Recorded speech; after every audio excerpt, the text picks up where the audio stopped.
Magandang oras mga kababayan, narito na ang pinaka-latest update natin sa magiging lagay ng ating panahon ngayong araw at sa susunod na 24 oras. Patuloy na lumalakas ang binabantayan nating posibleng bagyo sa may silangan na parating na sa Philippine Area of Responsibility.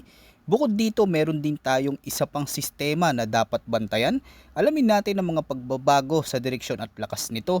Para naman lagi kang updated sa lagay ng ating panahon, i-click mo lang ang subscribe button. Sa kasalukuyan, ang easterlies pa rin ang patuloy na nakakaapekto sa malaking bahagi ng Southern Luzon, Visayas at sa may eastern section ng Mindanao. Dahil dito mas maraming moisture ang pumapasok mula sa karagatan, kaya mabilis ang pagbuo ng mga makakapal na ulap at thunderstorms lalo na sa mga lugar na direktang nakaharap sa silangan. Samantala sa Metro Manila at sa nalalabing bahagi ng bansa, ang pangunahing dahilan naman ng mga pag-ulan ay ang mga umiiral na localized thunderstorms na karaniwang nabubuo pagsapit ng hapon at gabi. Kaya asahan ng bigla ang malalakas na buhos ng ulan, lalo na kapag naging severe thunderstorm. Unahin muna natin ang forecast weather condition ngayong araw sa mga lugar na pinakaapektado. Para sa Calabarzon, Mimaropa, Bicol Region, buong Visayas, gayon din sa Dinagat Islands, Surigao del Norte, Surigao del Sur at sa may Davao Oriental, inaasahan ng partly cloudy to cloudy skies na may isolated rain showers o thunderstorms. Ibig sabihin, hindi man tuloy-tuloy o sabay-sabay ang pag-ulan sa lahat ng lugar, may mga pagkakataong maliwalas ang panahon sa umaga, ngunit pagsapit ng hapon o gabi ay biglang kakapal ang mga ulap na may kasamang malalakas na pag-ulan, pagkulog at pagkidlat, kaya mataas ang posibilidad ng flash flood at landslides lalo na sa mga mababang lugar malapit sa gilid ng bundok at sa mga komunidad na malapit sa sapa at ilog. Sa mga bahagi ng Visayas, lalo na sa mga lugar na direktang nakaharap sa silangang karagatan, posible ang mabilis na pagbabago ng panahon. Maaring kalmado ang kalangitan sa loob ng ilang oras, pero dahil sa patuloy na pagpasok ng malumigmig na hangin mula sa Pasipiko, mabilis ding nabubuo ang mga thunderstorm cloud na maaring magdala ng malalakas na pag-ulan sa loob ng maikling oras. Ganito rin ang sitwasyon sa Bicol Region, Dinagat Island, Surigao del Norte, Surigao del Sur at sa may Davao Oriental. Dahil direktang naaabot ng easterlies ang mga lugar na ito, mas mataas ang posibilidad ng cloud build-up at thunderstorm development sa maghapon. Bagamat isolated ang mga pag-ulan, may mga pagkakataon na magiging matindi ang isang thunderstorm cell sa isang particular na lugar. Kapag nangyari ito, posible pa ring makaranas ng flash flood sa mga babang lugar at landslide sa mga komunidad na malapit sa kabundukan o matatarik na dalisdis. Kaya mahalagang manatiling alerto lalo na kung mapapansin ang mabilis na pagdilim ng kalangitan at sunod-sunod na pagkulog. Para naman sa Metro Manila at sa nalalabing bahagi ng bansa, inaasahan din ng partly cloudy to cloudy skies na may isolated rain showers o thunderstorms dulot ng umiiral na localized thunderstorms. Sa ganitong sitwasyon, karaniwan nating mararanasan ang mainit at malinsangang panahon sa umaga hanggang tanghali. Pero habang tumitindi ang init, mas tumataas ang posibilidad ng pagbuo ng mga thunderstorm cloud. Kaya pagsapit ng hapon hanggang gabi, maaring magkaroon ng biglaang malakas na buhos ng ulan sa ilang lugar. Habang ibang bayan naman o kalapit na lugar ay nakakaranas lang ng katamtamang pag-ulan. Sa ganitong setup, hindi pantay-pantay ang distribusyon ng ulan dulot ng localized thunderstorm. Mahalagang tandaan ng mga malalakas na thunderstorm ay maaring magdulot ng panandali ang pagbaha sa mga lugar na mahina ang drainage, lalo na kung sasabay ito sa rush hour o matinding buhos ng ulan sa maikling panahon.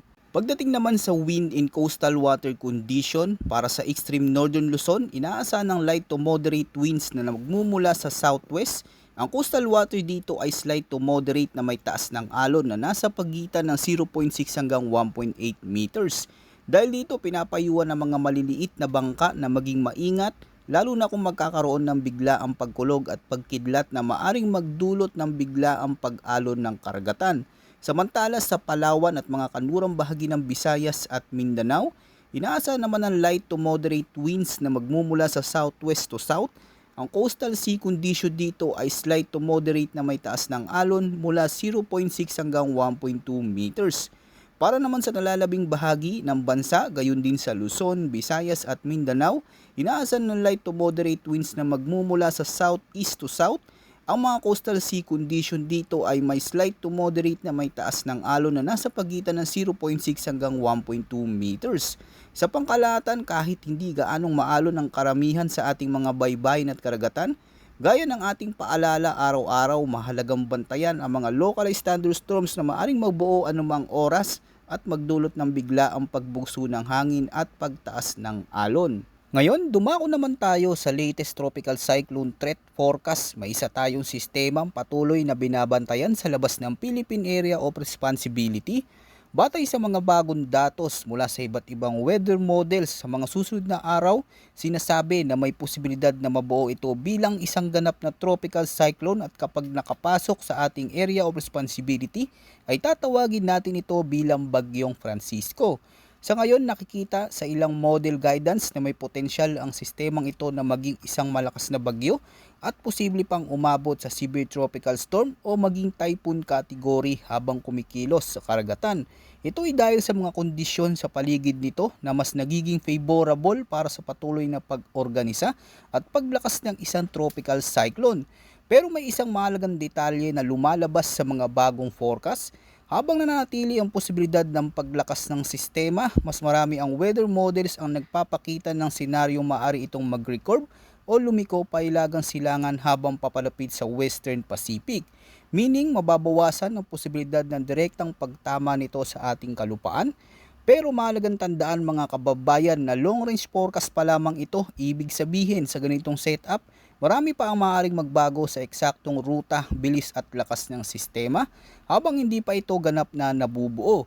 At kahit hindi direktang maglandfall sa bansa, posible pa rin itong maapektuhan ang lagay ng panahon, lalo na kung lalapit ito sa silangang bahagi ng PAR.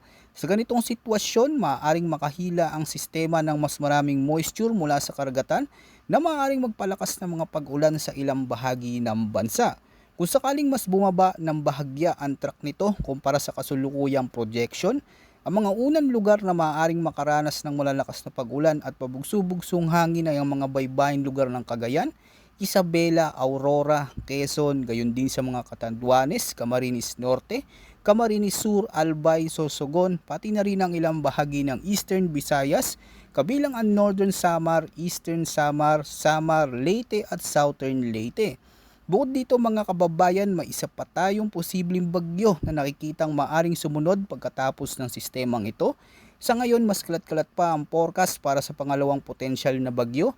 May ilang modelo na nagpapakita maaari itong lumapit o tumama sa lupa, habang ang iba naman ay nagpapakitang maaari rin itong lumiko, pahilaga at hindi direktang makaapekto sa bansa.